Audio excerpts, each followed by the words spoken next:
নমস্কার বন্ধু, আমি রামবল্লভ। ক্রিকেটীয় কারনামার চতুর্থ এপিসোডে আপনাকে স্বাগত জানাই। টেস্ট ক্রিকেটের সেই সব নক্ষত্র যারা ব্যাটে বলে কামাল করেছেন, যাদের সংগ্রহে 4,000-এর উপর রান আর 300-র বেশি উইকেট শিকারের রেকর্ড রয়েছে। আজ জেনে নেব এ তালিকায় কে কে আছেন। এই তালিকায় নবতম সংযোজন স্যার রবীন্দ্র জাডেজা। ভারতের খ্যাতনামা এই অলরাউন্ডার ব্যাট হাতে 4,017 রান করার পাশাপাশি 342টি উইকেট তুলে নিয়েছেন, যেখানে তার সেঞ্চুরির সংখ্যা 6 এবং 5 উইকেট হল 15টি। তালিকায় তৃতীয় স্থানে ড্যানিয়েল ভেট্টোরি।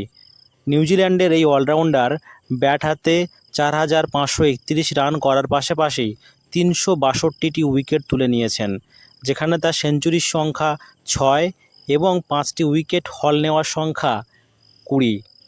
তালিকায় দ্বিতীয় স্থানে ইংল্যান্ডের স্যার ইয়ান বোথাম।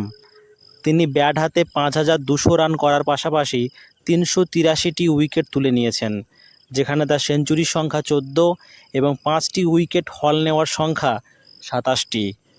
এই তালিকায় শীর্ষে ভারতের বিশ্বকাপজয়ী অধিনায়ক কপিল দেব।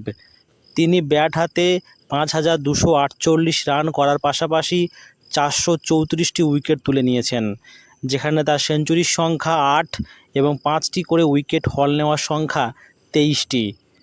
কেমন লাগলো আজকের এই এপিসোড জানাতে ভুলবেন না। দেখা হচ্ছে পরের এপিসোডে। Till then, tata.